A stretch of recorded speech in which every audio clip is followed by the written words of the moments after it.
دوستو سوڈان میں اس وقت جو ظلم ہو رہا ہے، جو بے گناہ مسلمانوں کو مارا جا رہا ہے، اس کے ذمہ دار یہ دو جرنیل ہیں۔ ایک RSF کا سربراہ ہے محمد حمدان، اور دوسرا عبدالفتاح SAF کا سربراہ ہے۔ RSF کا مطلب ہے ریپڈ سپورٹ فورسز، اور SAF کا مطلب ہے سوڈانیز آرمڈ فورسز۔ یہ دونوں آپس میں اقتدار کے لیے لڑ پڑے ہیں، اور اس وجہ سے ان کی لڑائی اتنی شدید ہے کہ یہ چھوٹے چھوٹے بچوں کو بھی مار رہے ہیں، ماں بہنوں کو بھی انتہائی بے دردی سے مار رہے ہیں۔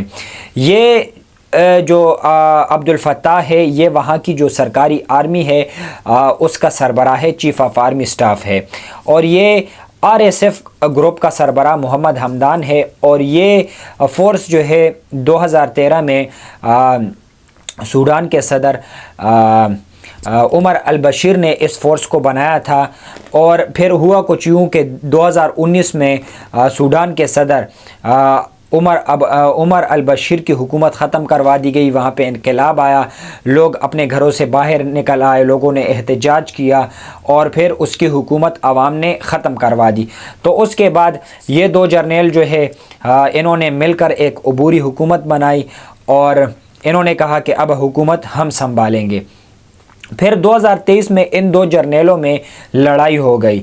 یہ جو چیف آف آرمی سٹاف ہے SAF کا عبدالفتاح، اس نے RSF کے سربراہ کو کہا کہ تمہاری جو فورس ہے اس کو آرمی کے ماتحت کر دو، تو اس نے انکار کر دیا۔ اس نے کہا کہ اگر میں اپنی فورس تمہارے حوالے کر دوں گا تو پھر میری طاقت ختم ہو جائے گی۔ اس بات پر لڑائی ہوئی، اور انہوں نے ایک دوسرے پر حملے شروع کر دیے، اور ان حملوں کے دوران انہوں نے چھوٹے چھوٹے بچوں کو بھی مارا۔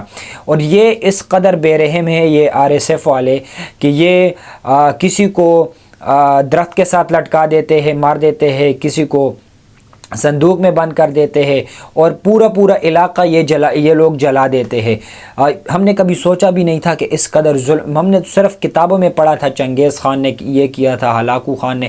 آج ہم نے اپنی آنکھوں سے وہ ویڈیوز بھی دیکھ لی کہ اتنے بچوں کو یہ لوگ مار رہے ہیں، ماں بہنوں کو یہ لوگ مار رہے ہیں، حالانکہ یہ لوگ اپنے آپ کو مسلمان کہتے ہیں۔